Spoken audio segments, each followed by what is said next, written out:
اعوذ باللہ من الشیطان الرجیم بسم اللہ الرحمن الرحیم اللہم صلی علی محمد و آل محمد۔ میرے تمام سننے اور دیکھنے والے مومنین اور مومنات کو میری طرف سے میرے چینل ناطق قرآن کی جانب سے السلام علیکم۔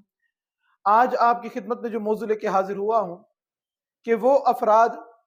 جو پہلی مرتبہ خمس نکالنا چاہتے ہیں تو کس طرح سے خمس نکالیں، کس طرح سے وہ ان کی ترتیب بنے گی اور کتنا انہیں خمس نکالنا پڑے گا، اس کا حساب کیسے لگایا جا سکتا ہے۔ پہلے تو یہ دعا ہے کہ پروردگار سب کو اپنے مال سے حق سادات نکالنے کی اور سہم امام نکالنے کی پروردگار توفیق عطا فرمائے۔ جو افراد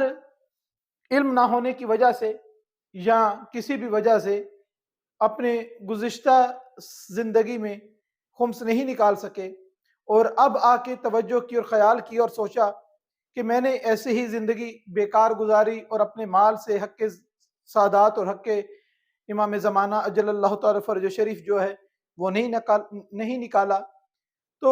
اب وہ کس ترتیب سے نکالے؟ کافی سال گزر گئے ہیں، کیا حساب کرے؟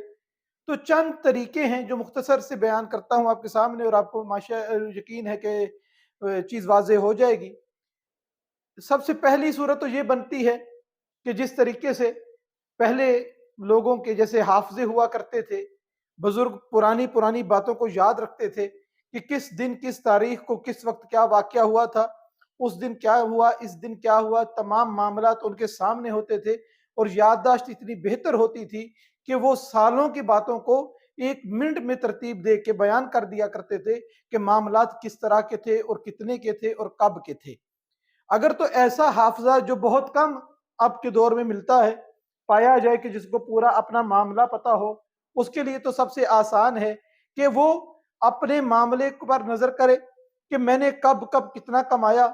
اس کا حساب رکھے، کیا خرچ کیا اور مجھے سال بعد کیا بچتا رہا ہے، تو اس بچت کو ٹوٹل کرے، جو اس کی بچت بنے اس کا خمس ادا کرے۔ اور اس کے علاوہ اسی سے ملتا جلتا ایک دوسرا طریقہ کہ جو یادداشت کس طریقے سے رکھتے تھے ڈاکومنٹس کی صورت میں، ان کے لکھے ہوئے حساب کتاب ہوتے تھے، ہر کام کو وہ چیک اینڈ بیلنس کے ساتھ چلاتے ہیں، اور عمر کے اس حصے میں جا کے جب انہوں نے حساب کیا، جب 50 60 سال کے ہو کے متوجہ ہوئے اس فریضے کی طرف کہ کس طریقے سے اپنے کمائی کا خمس ادا کیا جائے، اور وہ اس خمس کو ادا کرنے کے لیے اپنے پورے ریکارڈ کا جو حساب کتاب ہے اس کو سامنے رکھتے ہیں، اپنے بینک سٹیٹمنٹس جو ہیں جتنی ہیں اس کو ترتیب دے سکتے ہیں، وہ ان کے لیے بہت آسان ہے کہ وہ اپنی تمام رسیدیں، تمام اخراجات، تمام آمدن اس کا حساب کریں، اور جو اس کے اندر منافع ڈکلیئر ہو کہ اتنا منافع تھا آپ کو، سال کی اتنی بچت ہوا کرتی تھی آپ کو، اس میں سے خمس ادا کریں۔ ایک طریقہ کار یہ ہے کہ انسان کی یادداشت اتنی نہیں کہ وہ بالکل ایگزیکٹ فگر جو ہے وہ یاد کر سکے کہ میرے پر کتنا خمس بنتا ہے، کہ آمدن کتنی تھی، خرچہ کتنا تھا۔ یہ کیا کہتے ہیں، اکثر افراد ایسے ہوتے ہیں کہ جن کے معاملات ایسے ہوتے ہیں کہ روز کے روز آتا ہے، روز کے روز ان کا خرچ ہو جاتا، وہ اب کس طریقے سے یاد کرے کہ میں کیا اس دن کمایا تھا، اس دن کیا خرچ کیا تھا، گھر میں کیا پکایا تھا، کیا میرے پاس اس دن بقایا بچا تھا۔ اب ویسے تو اس کو نہیں پتا، لیکن ایک حساب لمسم ایک اماؤنٹ وہ کر لیتا ہے کہ میں اتنی اگر رقم نکال دوں تو مجھے یقین ہے کہ میرا خمس جو ہے وہ ادا ہو جائے گا، کہ اس سے زیادہ میرا خمس نہیں، کہ وہ شخص اپنے پورے معاملات پہ نظر کرے اور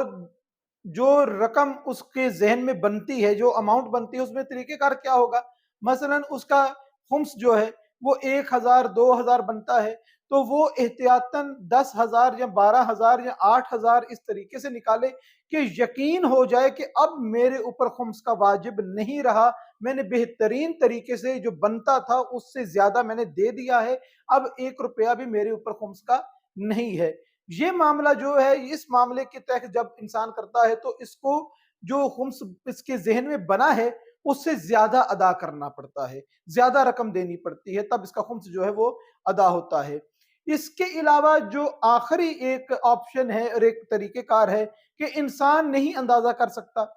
کہ اس کو آئیڈیا ہی نہیں ہے کہ میری کمائی کتنی ہے کتنی نہیں ہے، اس کی سوچ میں نہیں آتا، تو اس کے لیے حل یہ ہے کہ وہ جس کی تقلید کرتا ہے اپنے مجتہد سے رابطہ کرے،